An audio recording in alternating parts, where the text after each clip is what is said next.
Hey there. So I am going to keep this a little bit short right now because my tripod is at a different location than what I am at. And I don't want it to be too shaky, which I already can tell it's shaky. So today I am getting ready to have a call with my business coach.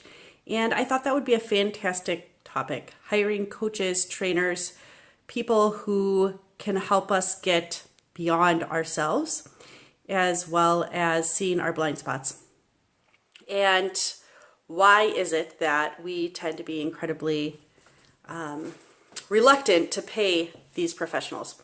So let's talk a little bit about why a lot of people do choose to hire, a professional. So let's just talk business coach, for example. I'm working with a business coach because it pays for me to have someone hold me accountable.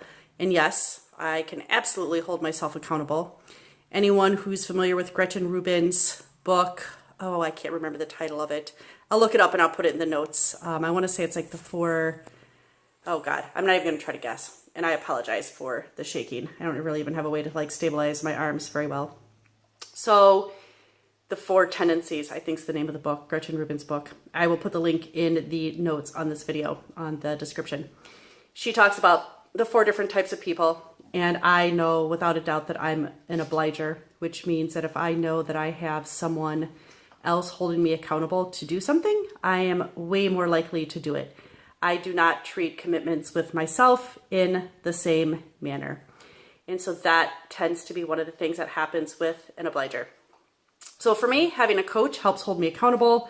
It's really nice to have an unbiased party who can give feedback on things, really is a sounding board, and just kind of can help me keep things moving along.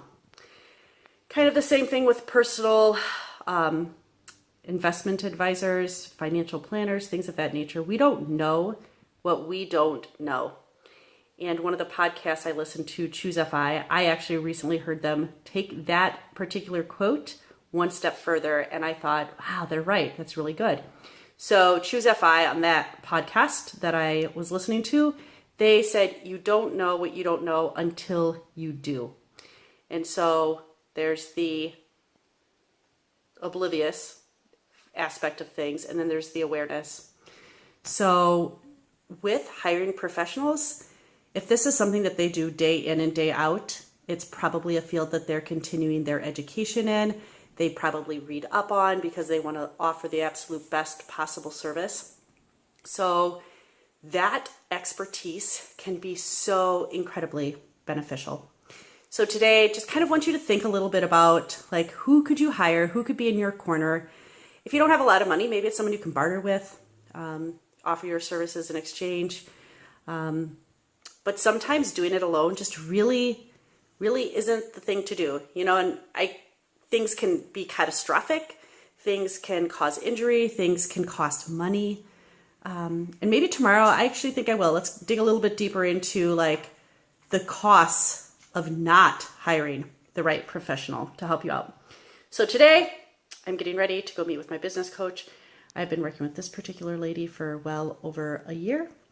She is absolutely fantastic. If you're looking for someone, she actually doesn't go by the name business coach. She goes with a different type of name, but that's what I refer to her as because we primarily talk business. We do talk some personal stuff too.